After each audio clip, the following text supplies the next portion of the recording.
Oh my God, it's one of those days. Hey everybody, it's the SideQuest, your weekly wonderful showcase of video games, video game news, and beautiful people. We are beautiful people. JJ is with us today. I'm Dolly. JJ is with us. JJ did not have a beard last week. This is the COVID beard that he's got going on there. It's been a rough 2 weeks. It's been a rough 2 weeks now. You have a glorious beard, and I'm very proud to see your beard on camera whenever it's there. Makes me jealous. I'm afraid to grow mine out because Sam has a beard. Tom, I have to compensate. It all disappeared up top really, really young, and so my boss. You're exactly like my boss because my boss doesn't have never has any facial hair. He lost all his hair very young. Younger than you, and so he just goes into the office with a completely shaved head. And we saw him on video today for the first time in weeks, and he had just a full bushy beard. And I'm like, dude, all right, you now have the shortest hair in the office, but the longest beard in the office. So that is freaking awesome. I've got to say, it's pretty damn cool. And also, Sam is here. Hello, friends. You got to do the Thor combo like I got, where you got too long a hair and just too long of a beard, and it's blonde. And you got a gut. Yeah, I got a gut. Yeah, I mean, let's be honest. It's more like down on his luck playing Fortnite with the alien Thor. But, hey, I don't have a problem with it.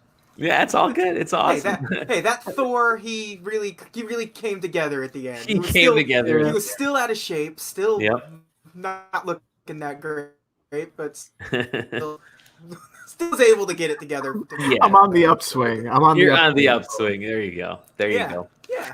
And Tom, hey Tom. Oh God, I love Tom. Tom said he was going to be on. I'm sure he's trying.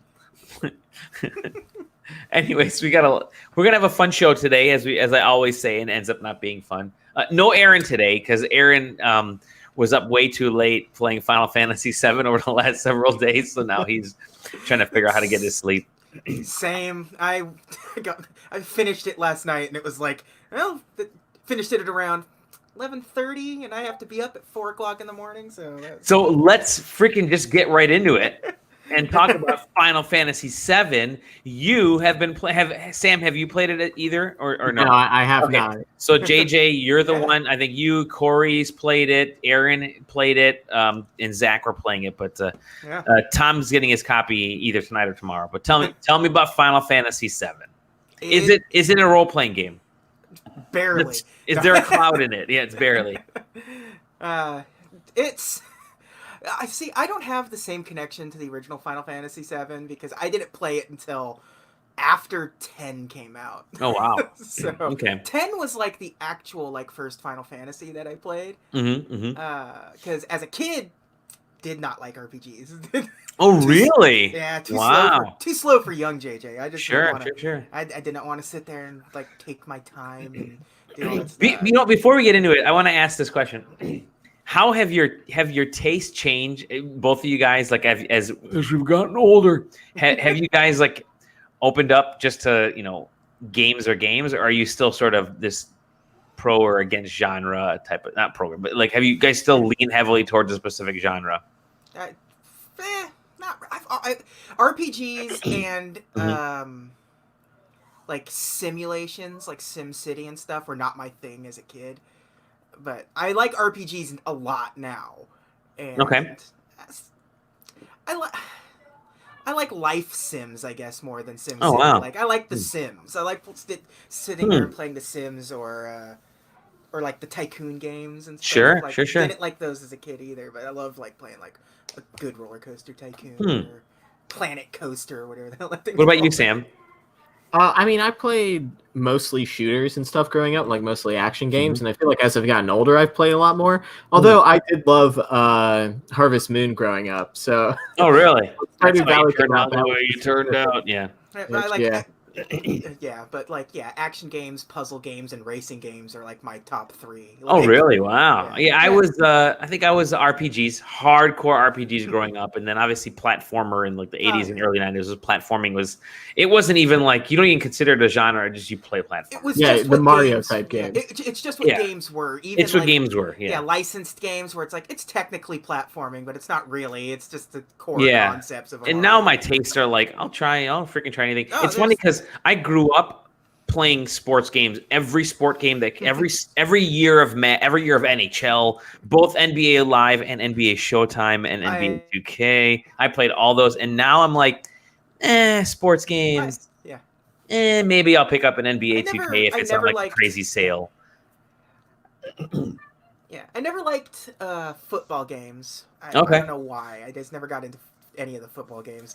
I liked basketball and I liked hockey. Those are like my two favorite I like the like crazy sports games fringe, growing up. the fringe style basketball, the fringe style sport games like Base Wars. Like we loved, my Yeah, brother and I loved. Actually, all of our friends. We had like leagues, full on leagues in Base Wars yeah. and in Baseball Stars, and we would take our in RBI baseball. We would take our cartridge all over the place. The NES card, we'd borrow it, and it's like, okay, you got to borrow it because you got to catch up on like 2 games, and then I'll pick it up tomorrow, and then I'll catch up, and we'll play against each other. We would play like 160 game seasons on those games, but you can't do that now. It's not. No, But all right. although I did like Mutant League football as a kid. Oh, Mutant League Football was Yeah, good. that was a good one. See, if Mario wasn't playing the sport, I wasn't interested in it. So played a lot of golf, played a lot of tennis. Later played a lot of soccer and so a little What bit of was the- baseball. What was the canceled Mario sports one? That had the pro wrestling crossover. Remember they had that? Oh, it's Not a right. They few were years like ago? looking at that. Yeah, Yeah. it was like something weird too. It was like Mario volleyball mixed with pro wrestling or something weird. It was I can't remember what that was. But They should make another Strikers game. That soccer game was real good. that GameCube one was great. That's awesome. Yeah. That GameCube one was that. Yeah. Yeah. And well, even the Wii one, Striker Yeah. Charge was actually Yeah. pretty good. Yeah, Yeah. I gotta say. Okay, so Final Fantasy VII, the remakes. Yeah. Tell me about this. Tell me about this game. Well, what do you want to know? Because What all do that's you- all that's on my brain now is the stuff that you shouldn't be talking about right now. The without warning spoilers. people. Oh, Yeah, because yeah. that's the most interesting part of the game. Let me just ask this before you've played the original. Yes, Are there differences, like spoiler wise, between this and the original one? absolutely. Yes. Okay, all right. Yes. Okay.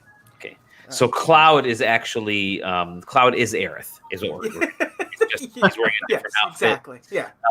When he puts the dress on, you realize it. No, so yeah, okay, that's good. It's good that they've changed it because that's one thing that I didn't want to play a remake if it was just up-resed, where it's like, okay, I get like the Spyro games I played, they're cute.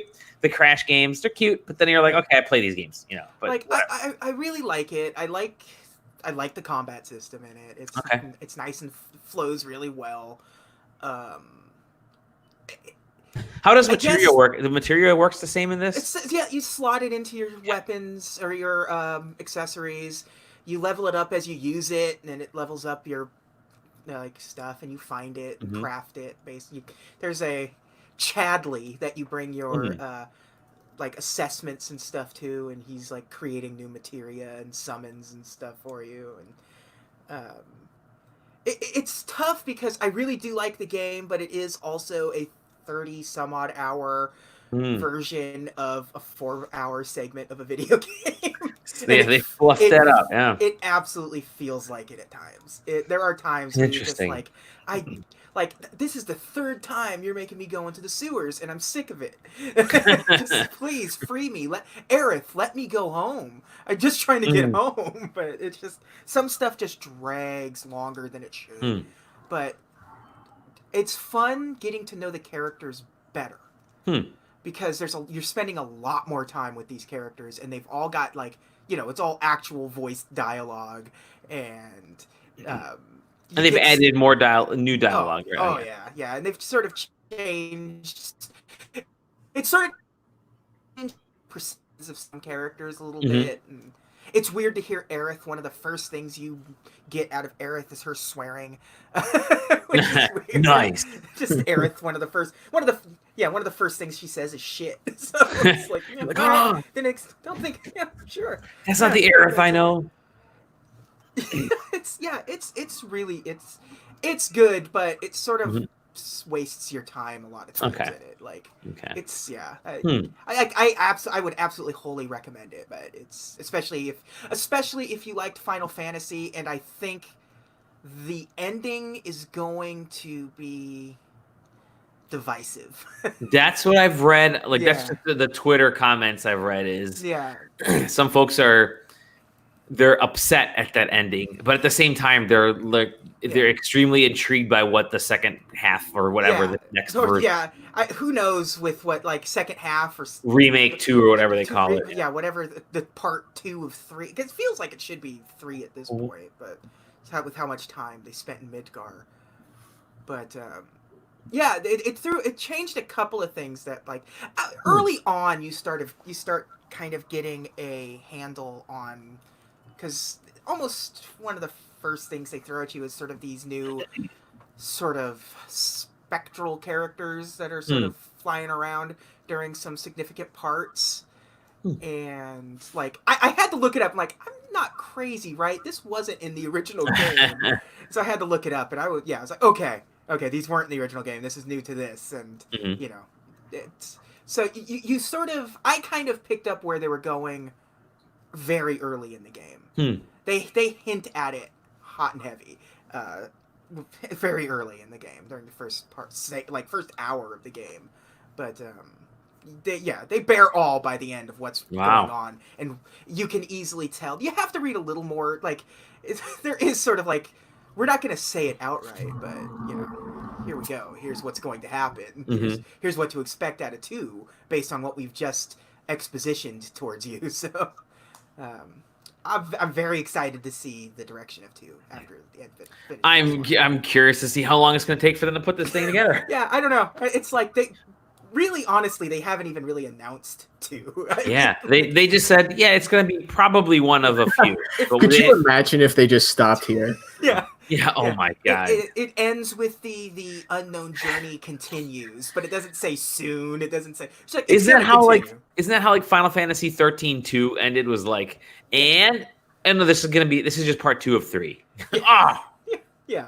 Okay. I hope the downtime, but at this point, with all the craziness going on in the world, on top of new consoles, on top of all this stuff, I don't know. Who knows when this? That is an interesting fact, because or an interesting point, because you do have new consoles coming, right? Yeah. Supposedly still this year. Maybe we'll get into that in a little news. But do you release the sequel on like the PS5? Yeah. I mean, the game is 1 year exclusivity to the PlayStation before it hops on to PC and Xbox, maybe Switch. But it's exclusive to the PlayStation right now. Yeah. It's kind of weird. Will we see this game arrive next year in sort of a pack-in? I mean, so here's what I'm thinking. You have all the assets for all the characters right now. Yeah, like all the assets, all the enemies, like a lot of enemies and a lot of like stuff. Like basically, the new stuff will be the map at this point, because this one isn't an open world game. It ends before you get to the open world. So the next game theoretically should be a bigger game, because you'd think, but again, who knows what part 2 is going to hold. So I think I guess, and there's kind of not going to be any need for like save transfers. It seems everyone sort of ends with roughly the same levels, same gear, same all of that. There's not a whole lot of a whole lot of grinding and stuff. Sure. And they could very easily just, the way they start off the second one, because you're going to have a lot of folks that are, start jumping into the second one. Obviously, if they pump the second one out sooner rather than later, then you may be seeing it on Xbox or whatever without folks picking up this first one. I mean, obviously, you can't get this first one in a lot of places, in most places right now. I was trying to order it on Best Buy, and it said sold out. Yeah. That's really all. And Yeah. same with Amazon, sold out. I'm thinking, all right, well, I'll be waiting. I said screw it, digital. I don't. Yeah. I was gonna get digital, but I'll see. I might. So it's funny, but this game, because everything I've heard from the design and the characters, like you're mentioning, like you're actually learning more about the characters. You're connecting with them more. The combat's pretty good. There's people are just some people are absolutely the spectrum I've read about is people are madly in love with this. There is one of the best games ever made, definitely one of the best on PS4. Down to nobody's hating this game. The worst that I've heard is it's really good. The ending is divisive. That's that's the actual worst I've heard. And if an ending is divisive, it doesn't necessarily ruin a game. Like, and I go back to like Mass Effect 3, right? That ending was divisive, but I enjoyed the game leading up to that ending. And the ending doesn't. It's really about that journey, and everybody seems to be really loving or really enjoying that kind of the full process of it. It sucks because if you want to sort of give context to the ending and why people are about it, you can't talk about it right now. But like, I don't think I would never fully grasp the pure hatred of it because you knew going in that it wasn't a port, so you knew things were going to go a little like, upwards, and it definitely. It will make for an interesting conversation on this show later on. Yeah, damn it! Now it's the point where I'm like, I might, and I mentioned it in our Discord. I'm like, this is.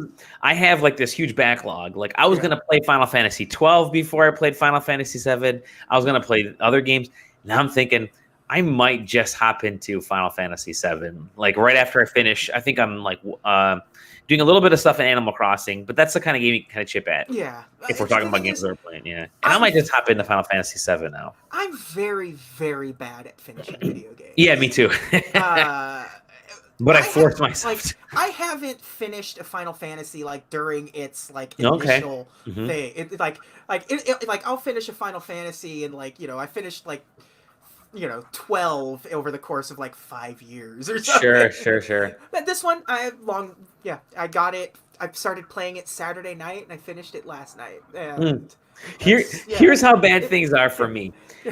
I buy a game when it releases, or I'll wait till it goes on like some considerable sale, usually about around Black Friday, and then I'll finally crack the game open, and then like the next week it's on PlayStation Plus.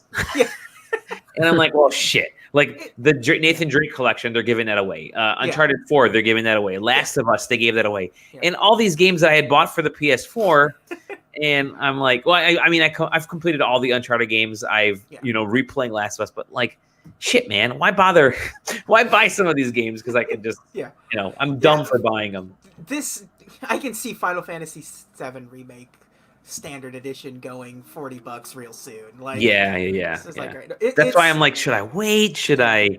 It plays real smooth, so it's like you're just playing it to like the next story element. And you're like, well, I can play a little bit more because it plays really well. It never stops. It just kind of keeps moving, which is nice.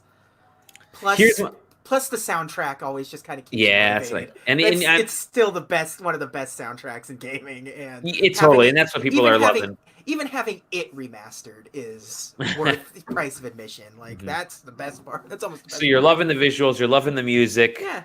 That's cool. It's certainly not the best PlayStation 4 game. Like it doesn't, because it's treading zero new grounds. Like it just looks pretty. It plays familiar.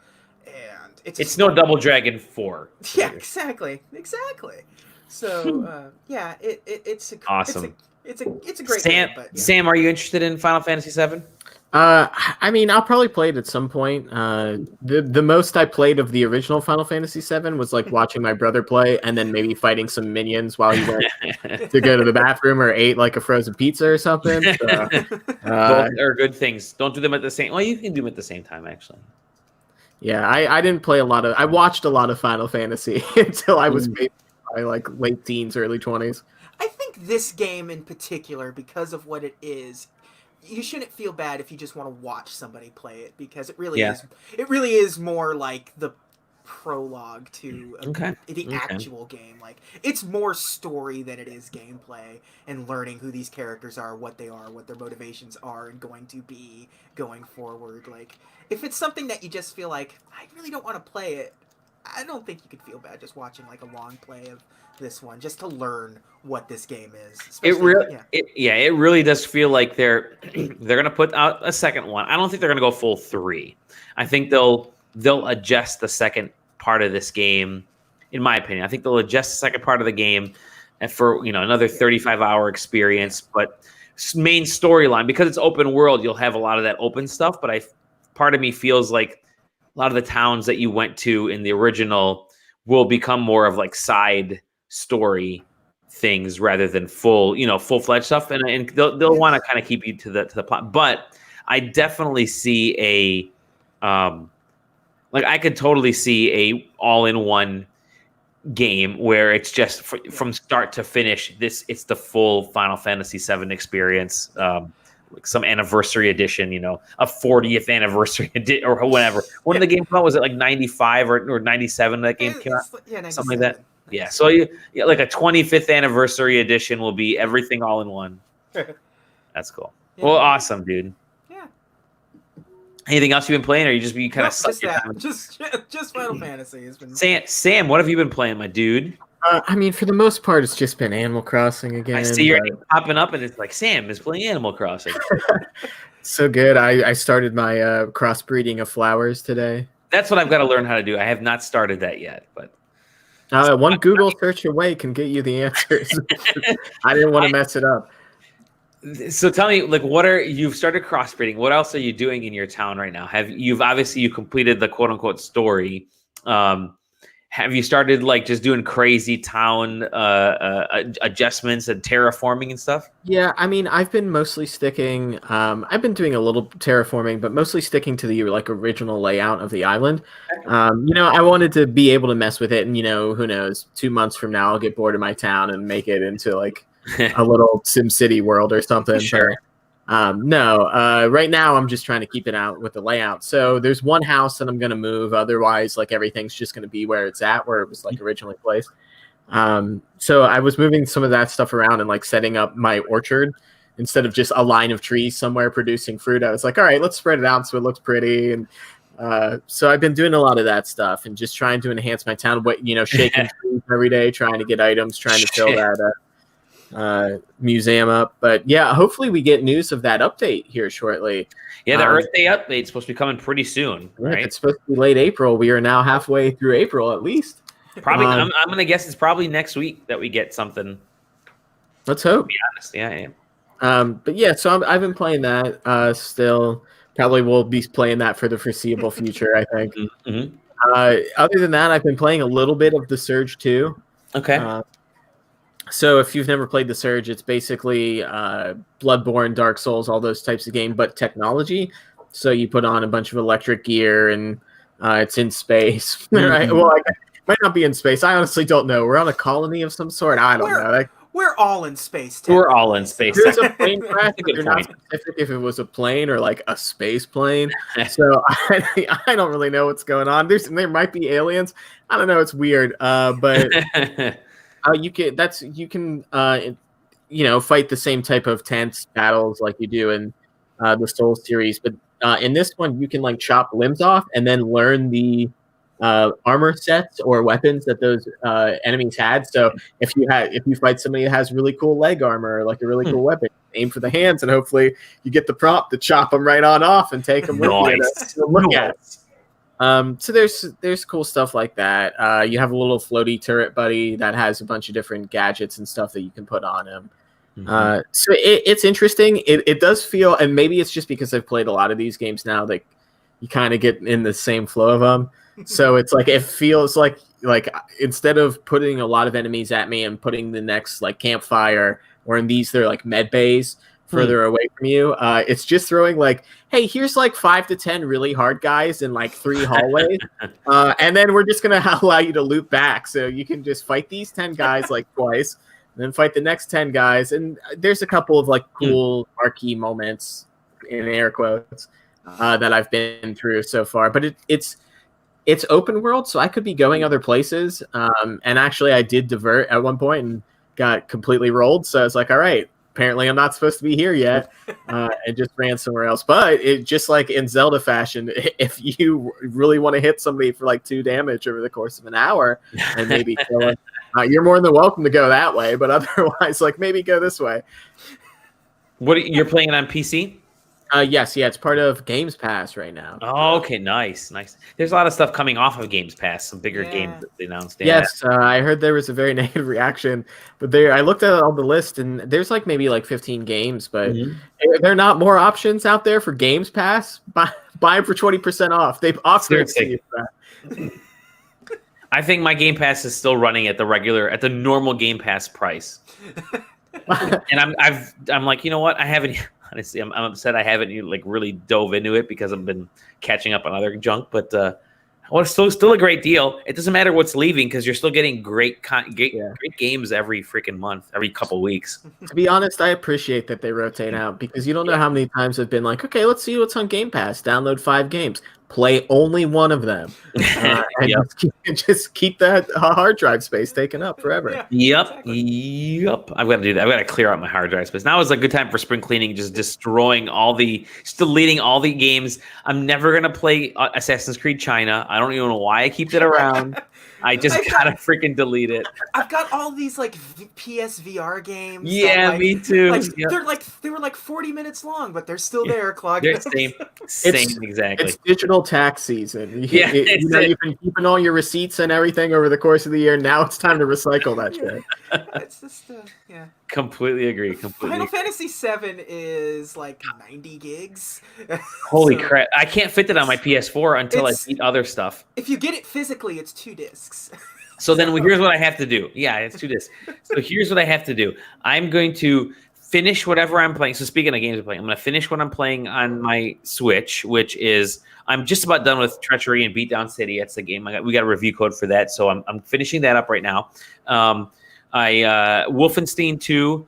I'm technically done with the game, but I'm going back. Anybody that's played it, there's like this whole kind of secondary meta portion where you can go after like the Uber commanders or whatever that is. So I'm kind of going back through that a little bit. But then once that's done, I am freaking diving into my PS4 and I'm going to take care of, you're going to laugh, Injustice 2, because that's soaking up, the story is soaking up so much space on my hard drive that as soon as I finish that, which, I mean, to be honest, it's just one-on-one battle, Mortal Kombat style. You really have to know what happens to Joker at the end of the game. Exactly. He gets his own movie, is what happens. So my goal is to finish that, and then I think Final Fantasy VII. Depending on how Final Fantasy VII shows up. So I have one of these super expensive joysticks. So I sit there, and my PS4 is just loaded with fighting games because like I spent the money on this thing. I can't just you have to fighting games. I have to have all the fighting games on there.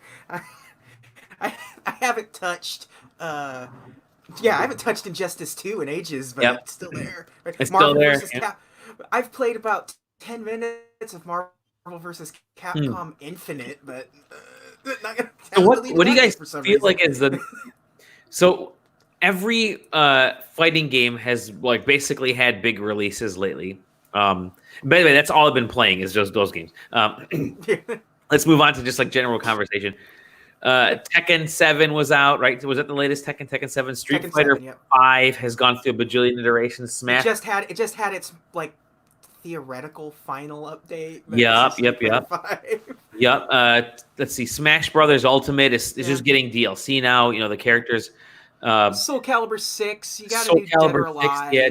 So what's like the next? I mean, Mortal Kombat 12 isn't going to come because that's more. They're still kind of plowing through 11. Mortal Kombat 11. Yeah. Is the next game like basically Injustice 3? Is that the next fighting game we're going to be talking about? Do we know of anything else really coming out? Tekken versus Street Fighter? Is that? Sega's been teasing something. Okay. So Virtua Fighter might be around the corner at some point. Like it's I been would a while since there's been a Virtua Fighter. Oh my god! Could you imagine Virtua Fighter characters in Smash? Bring some of those. Yeah, I could dig a new Virtua Fighter game because I played the hell out of that in the arcades. Like Back because in they the day. had That was like, a great one. Virtua Fighter and like Fighting Vipers and things like that. Yeah. There's a lot of like dead franchises that would be fun to see revived at some point. Like Please bring back Power Stone. Yeah. Oh God, yeah. That's great. I think fighting games need more than a.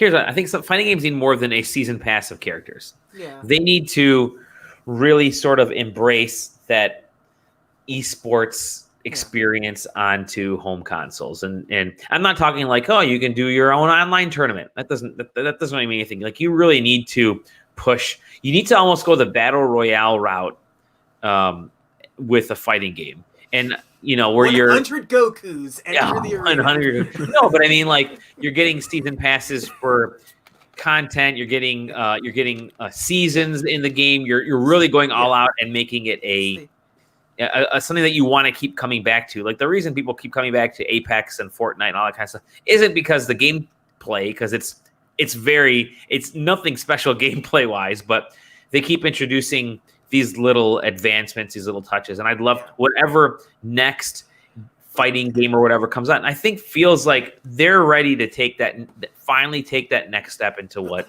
Mortal Kombat, like NetherRealm, has been like on the verge of figuring something out with like the Towers of Time and all of these enhancements and stuff that you can add to the characters, because like you get more costumes, you get pieces that let your character look like another character, and you save that as like your own. I think they're close. They're very close. They're on the verge of being the ones to sort of figure it out. It's not there yet, but if someone's going to do it, it would be like, NetherRealm or I agree. It's definitely not. It's definitely not going to be like Capcom. No, that's for damn sure. No. Capcom will make Street Fighter 6. But I mean, like, Tekken always throws in like weird shit too, like. Tekken 3 had like the volleyball game, and you're right. That double dragon game. Tekken 7 has a VR mode. Does it really? Yeah, but it's just like it puts you into this weird like waterbed, right. and you just fight. There's no health bars. There's no anything. It's just like character viewer. And speaking of which, do you guys remember Street Fighter 4 3D for the 3DS? Yeah, what was that? Yeah, it was like, it had like a weird name. It was like, Street Fighter Alpha 4 or something. No, it was for the 3DS. It was Street Fighter 4 3D. I thought you were talking about the actual weird 3D Street Fighter. Oh, no. Yeah, that was Street Fighter Alpha. Yeah. Do you know Street Fighter, was it Third Strike? Third Strike's one of the more well loved. Yeah, I have those now on the collections out there, which is pretty nice. But Street Fighter 4 3D. Yeah, they put out that anniversary. Yep. That's a really good collection. That's actually a really good collection of Street Fighters. But I love fighting games. I'm not great at them, but whatever. I can hold my own. I'm not winning any tournaments, but I'm never going to win a freaking tournament fighting game. All right, well, let's move on to if we're done talking what we've been playing or not playing or wanting to play. Definitely not playing Valorant yet. Come on, all right. We'll get there eventually, hopefully. Let's talk about some of the news that's breaking. There's not a ton of news, but we can chat a little bit about it. One thing I want to touch on is, Sam, I'm gonna kind of push you as being the news dude. So I'll tee it up and let me know if you haven't heard the news, and then we'll go from there. So Sony to limit initial PlayStation 5 supply. Have you guys heard this? Yeah. What does that mean? JJ, why don't you go ahead then, since you responded first. Yeah. So I read the news story. I don't know what that like. Yeah, limiting it, and they still don't know what the price is. They're fighting over the price of the PlayStation 5. What does limiting mean exactly? Like, what does that mean in this sense? Like, they can only make so much, and they're only releasing so much. Well, I don't know. It's so here's it comes from Bloomberg, right? And Bloomberg is saying that like Sony's going to limit that initial. I'm kind of reading the Game Informer summary of Bloomberg, and they're saying they're looking potentially to only pump out 5 to 6 million units, because partly it's not the COVID thing, but it really is part of it is that price, because the price could be so high that they want to angle the PS5 as, let's start it off as sort of a premium console, because we got to make this price so high and really sell to those folks that really are hardcore PlayStation folks and not aim for more than that. And then if we do get extra sales, great, but let's really kind of make this more of a premium device. Yeah, it's for the enthusiast. It's like a hi-fi system or something. It's like, most people are happy with their CD player, but some people have this tower over here that has everything on it, and it's sort of, that you might be happy with one CD, but we got a case with like 50 sleeves in there. Yeah, exactly. I think it's interesting because we don't know what's going to happen with these next-gen consoles. I tend to think Microsoft is much further along because they've kind of laid the majority of their cards out on the table at this point. And so I kind of think that they're going to have enough consoles ready for launch. And they've probably – I wouldn't be surprised if they started manufacturing these like last year because it really does feel like they've been just well ahead of the game. They've had no problem showing it off. Like, that's the thing with it. And what this Bloomberg article says is part of the problem that Sony's running into is that they were going to have events. They were going to have a big event to debut this thing, and with COVID now they can't do it, right? Yeah. And so they're backed up now without.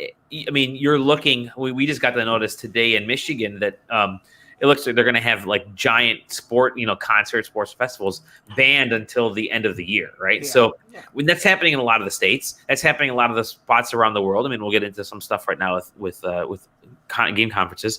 But Sony was hoping, I'm sure, that they could put out this big event to launch the PS5, and now they can't. And now they're thinking, let's just kind of do an online presentation and that's it. I mean, even Nintendo, for their Switch, they actually had an in-person event in Japan. I think they had like Pokemon the day before or a couple days before, and then they had like the big Switch thing. So they're even Nintendo did a big event, and they there's value in it, but now Sony can't. So they're sort of, I think that's what's really kind of causing their frustration that they can't market this thing the way they want to. An entire department is going absolutely crazy at Sony right now, trying to figure out what the hell to do in terms of PR and marketing. Mm-hmm. And I'm sure that's most tech businesses across the planet right now. Like what we're supposed to be doing, we can't do. And like, we have to shift all of our commercials to being about like we're all in this together as opposed to buy our thing. We're all in this together. Hashtag PlayStation 5. Yeah, it's going to be really weird to see how they market going forward. I think. I mean, they're going to have to only do a digital thing. Again, Microsoft. We basically know everything that Microsoft is doing with the Xbox, whatever Series X. It's just now we just got to see the games and give us the actual date and the price. That's all that's left with Microsoft. So. Also, apparently, that controller reveal was rushed from what this article is saying and other articles are saying, is that they sort of, once this COVID stuff was really kicking in, unfortunately, they didn't have a place to market it. So I'm assuming that this would have been the time frame sometime in April, end of March, beginning of April, that they would have showcased the PS4. Or PS5. They would have had an event, and it really does kind of fit that timing. When the coronavirus started bubbling, started really making waves in beginning of February is when things started getting kind of pushed back. And then now Sony said, well, we got to put something out there. Let's get this controller out there. Well, the controller's out there, but we don't know what the rest of this freaking console is. Yeah. So, and you can't have Mark Cerny put people to sleep again. As wonderful and soothing as his voice is, and I'm sure that information is fantastic for developers. For the rest of us, that's not a way to. We were never supposed to see that, but they need to get content out there. They need to get content. PlayStation 5 is still a thing, everybody. Yeah. I tell you what, guys, I am. As much as I've been more like a PlayStation gamer this generation, I was definitely Xbox 360, and I tend to bounce back and forth between Microsoft and Sony. So it was PS2, then Xbox 360, then PS4. It's gone back to Xbox just because I know exactly what I'm getting with the Xbox, and they're, I'm sure there's still a few little tricks here and there, but they've announced everything I've needed to hear, even though there are things going to be monolithic, but that's fine. I think some people are actually liking that. They're basically Aaron-sized consoles. Yeah. But Sony hasn't announced anything, and I don't even know what freaking. I mean, Godfall. That's the only thing that we know about. Meanwhile, Microsoft has said, "Hey, our biggest gun, literally Halo, is going to be an Xbox Series X launch title." So there you go. And I'm thinking, oh shit, what's Sony gonna do? I mean, God of War 2, but it's kind of. I mean, you really have to put something of that quality out to. What are you gonna put out? Mag? Was it Mag 2? Whatever that game was, right? Mag, yeah. Massive action game. Massive action game. That's gonna be what they're gonna launch with. SOCOM, but it's. Like Sony's in a weird place. I'm always happy getting an Xbox at launch because I know I'm not the biggest Halo fan, but I love me some Forza. Yeah, They always launch with a Forza. We're eventually going to start this SideQuesting F1 league because all of us are. We're all in the cars right here, man. Racing games. But we know Sony's not going to launch with a Gran Turismo, so what do I care on that end? Mm-hmm. We'll see. This is a really bizarre time frame for Sony. So, and they said 5 to 6 million units in the period ending March, which is their fiscal year. They said the PlayStation 4 sold 7.5 million units in its first 2 months. So you're looking at essentially half of that rate of return. So the PlayStation 4 is weird because it's sort of ground to a halt. Lately it has, yeah. Yeah, if it weren't for Death Stranding and Final Fantasy, it really was sort of God of War was our last huge thing or whatever. So honestly, that's what I was going to kind of slowly transition into. Yeah. The PlayStation 4 has had one of its best weeks ever in Japan by selling 70,000 units because Final Fantasy 7 came out. That's one big thing. Yeah. Final Fantasy 7, I think they said it was the 4th or 5th highest launch for the PS4. But also because you cannot buy a Switch right now because there's no Switch consoles available. And Nintendo's people are buying PlayStations now because they can't buy Nintendo Switch consoles, which is great for Sony. It is actually, in a weird way, it's great for Nintendo because it's got this pent-up demand. But so Sony is making is selling a ton of consoles, and they've done. They're kind of dying breath right now. Their last their last toss, right, is this game. I mean, you have Ghost of Tsushima and Last of Us 2. Last of Us 2 isn't. I don't think the Last of Us series or Uncharted series are big in Japan. I'm not sure, but Ghost of Tsushima could definitely be a bigger seller out there. But yeah, they're sort of weirdly benefiting from there not being the Nintendo consoles to buy. But it's Sony has had a extremely good week in terms of sales, but you're really going to see that sort of peter off over the next few months now. And I'm not unconvinced. I'm not unconvinced. I still think Last of Us 2 gets pushed to late summer, early fall, because that's when you have what is it? You have Cyberpunk is launching in September, and then you're gonna have Ghost of Tsushima in June, and you're probably not gonna put a game out. This year might be different because people might still be. Part of me is thinking people might still be stuck indoors in some places, but I think folks will have so much pent up cabin fever that they'll want to be outside and visit close friends and family. So there may not be a lot of gaming taking place this summer. So it's going to be it's so weird right now for Sony. I don't know what to expect from them.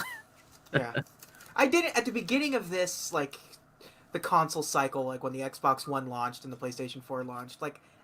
PlayStation 4 was clearly the better of the two choices. The Xbox didn't really do a whole lot out the gate, but at the end here, the Xbox One X is actually my favorite of between the two. I have the One X and the Pro, and the One X it does exactly what I want it to. Okay.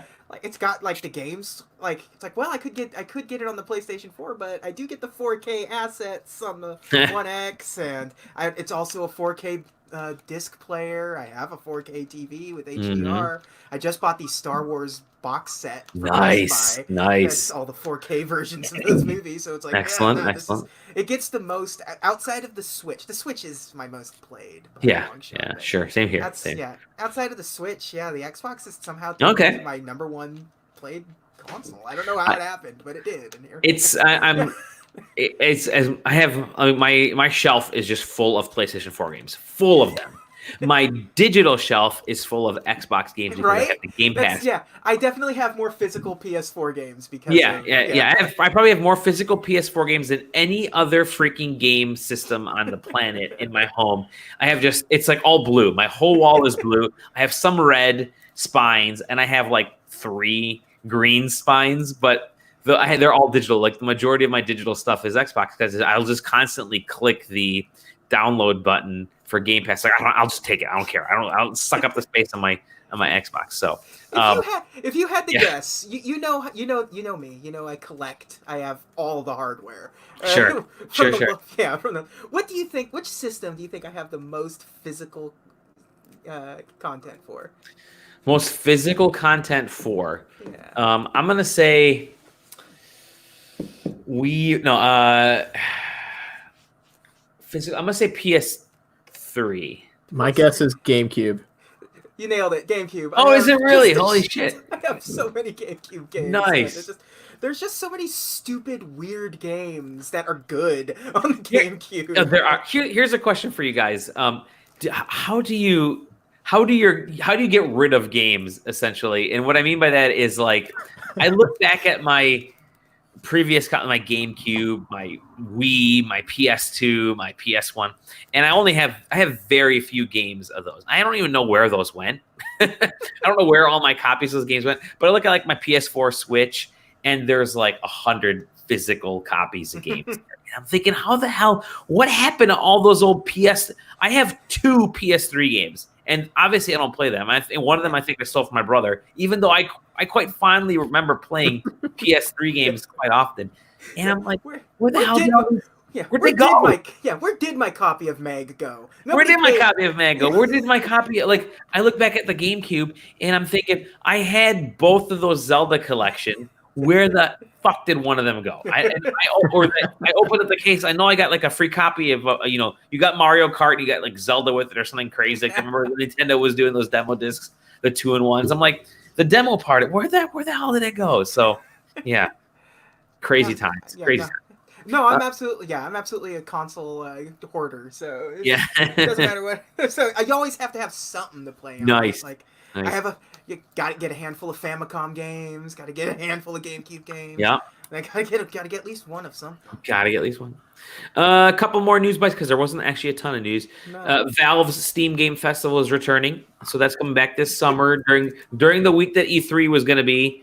Valve is doing their Steam Game Festival, which is essentially them saying, "Here's all these demos of PC games you can play during this time," and they're working with developers. There's actually a place, like they even have a website open for indie developers that are interested in putting some of their games on Steam in front of people. So that's kind of cool.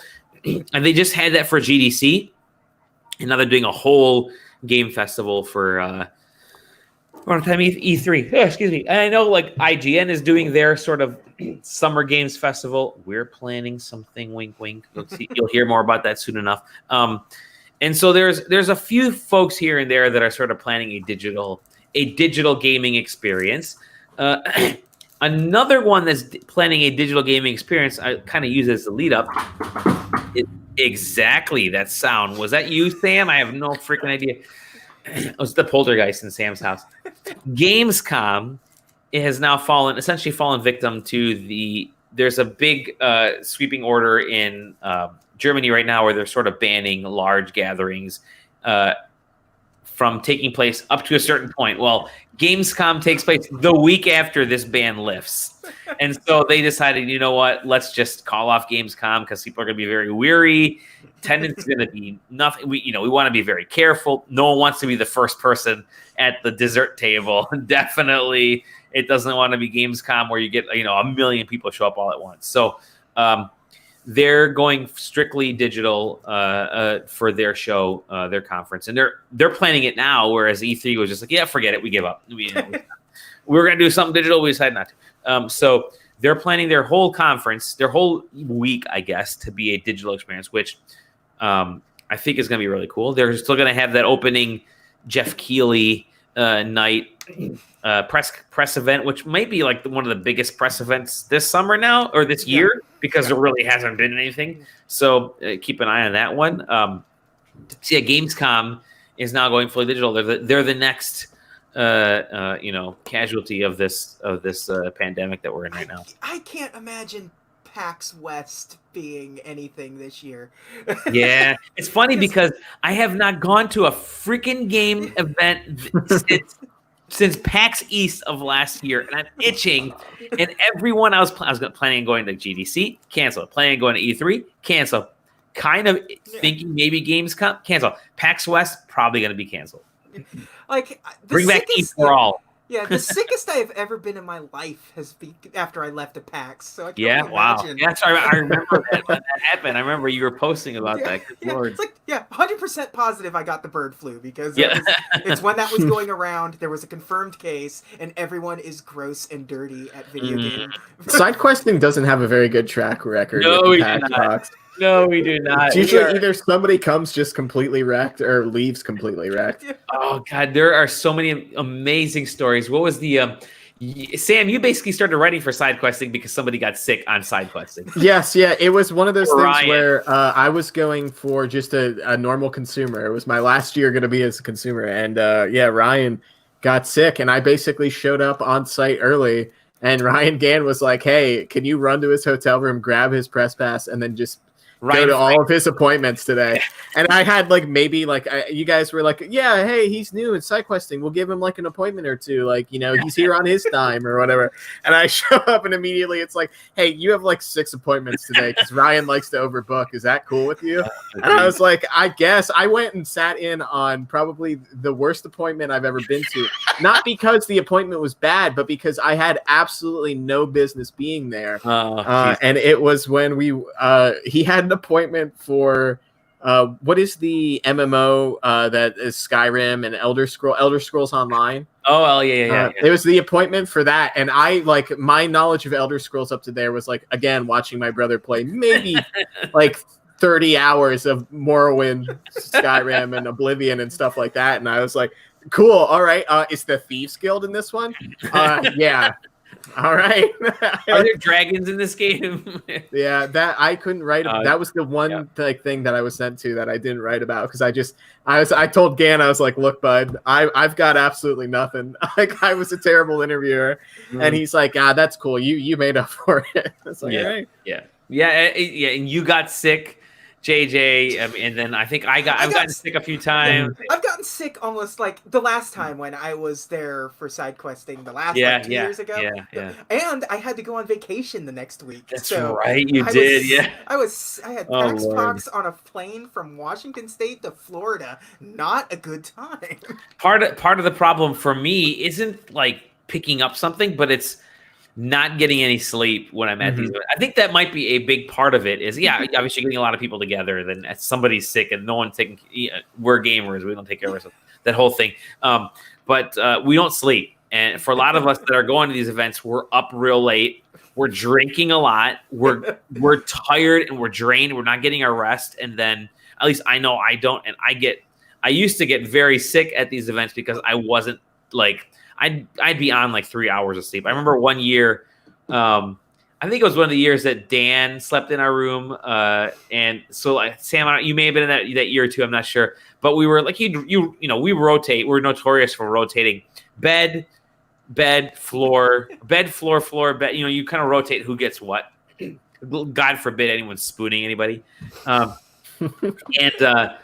Dan was in our room. I think maybe Ryan Franklin and you. I don't know who it was, but there was 4 of us in the room, and I just remember getting maybe 2 or 3 hours of sleep. And I remember one night Dan ordered pizza at midnight. And the guy showed up, and Dan had fallen asleep through. The guy was banging on the door, and nobody heard him.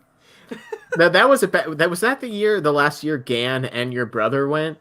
Maybe because that it was. I think that was the Yeah. same year that we paid like $45 for a like 5-block taxi ride. Yeah, it was. Yeah. Oh my Uh, god. yeah, that was the year where I was like, we got to calm this stuff down. Yeah. I think that was like year 3 for me, and I was like, this is already out of control.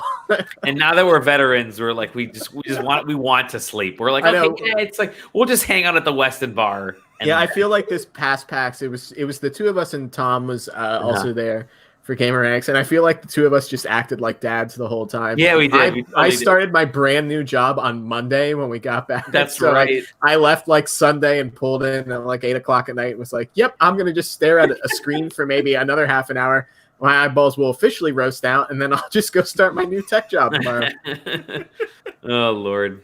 Good time. Even just going as a normal person, that show's going on until like 3 o'clock in the morning. Yeah. So it's like, oh, you want to watch some concerts? Well, it's 5.5 hours of concerts, and the panel you want to go to is going to be at 9 a.m. or something. So I tell you guys what, we're not going to get the same traffic on our site without all these party lists. That's for damn sure. We're just gonna have to start throwing our own parties. Yeah, exactly. Party in our room. You can join too. Yeah. Oh my god. I'm so gonna do an E3 party list, but it's just like there are no parties happening. Just host a private Zoom meeting every night. Actually, you know what? That's not a bad idea. We could do a private. Just have one camera streaming Call of Duty and having other bad music blast in the corner, and then very loud DJ music. Yeah, another photo of like some laptop that's badged like incorrectly or from how it's gonna actually come out. Yeah. And then like a really bad indie game in the corner, which is like somebody really trying to sell you their indie game. Yeah. We'll do it. Anyways, we'll move on real quick. XCOM Chimera Squad was announced. There's a new XCOM game coming, and it's a pseudo sequel to XCOM 2. Takes place sometime like 5 years after XCOM 2. It's not like not XCOM 3, but it's XCOM Chimera Squad, and it's they have a few new things in there. It's got definitely more of a lighter feel to it, lighter visual style, but they're really kind of pushing this. This idea of what they're calling a breach mode, which is kind of lets players adjust where they're, shape the battlefield, kind of put their people where they want to instead of kind of the way the XCOM has been in the past. And then interleave turns, which is this kind of this different alternating turn order. So yeah, there's a new XCOM game coming out of nowhere. Boom. And, it's only coming to PC right now. So sorry, everybody. That's coming next week. Cool. You guys XCOM guys at all?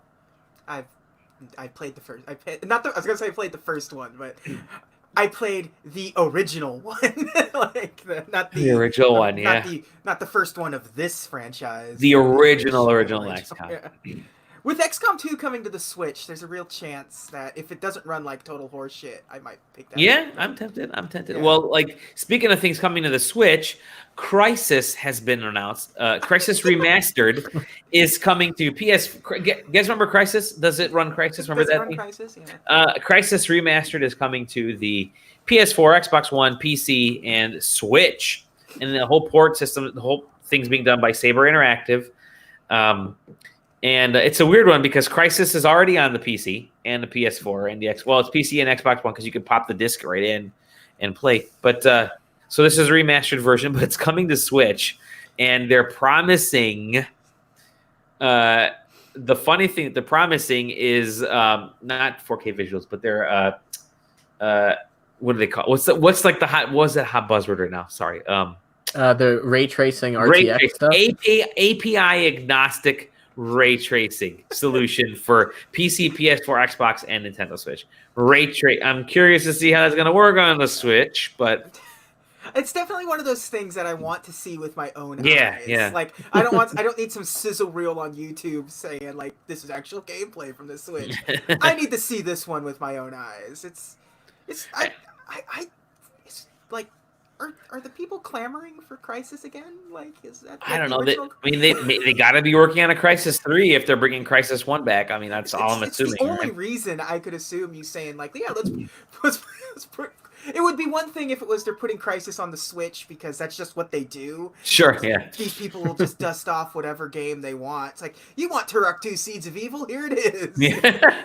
You guys want Space Quest? Actually, those Quest games would be pretty badass.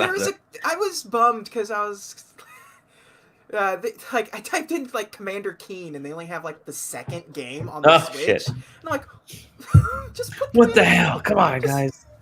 Well, they just re-released. By the way, they did just re-release the original Double Dragon games that were on the NES are now on the Switch. Yeah. You could have initially bought them as the part of that bundle that was out like a few weeks ago. The River City, but now you can buy all those individually. So I'm kind of tempted to play that really bad NES Double Dragon series. Oh, it was so bad. It was good though. So bad, it's good. It's what we had. It's all we had. Exactly. If you wanted to play Double Dragon. And then when you played it at the arcades, you're like, this isn't Double Dragon. I remember playing Double Dragon in the arcades after having played it at home for several years and thinking, this is not good. This is not Double Dragon. Not my Double Dragon. That rare replay collection that has Battletoads on it, but it also has Battletoads Arcade, which is yeah. I assumed it to just be a better looking version of Battletoads, but no, it's just it's like Battletoads sucks, and this is somehow worse. I don't know what's going on. And then let's see here. I think the only other big news that we have is that you can now have Animal Crossing icons on your Switch with the firmware 10.0 with the important firmware 10. The Animal Crossing. No, really, the other big news is that Star Wars Episode 1 Racer has now been confirmed for a May 12th date for the PS4 and Switch.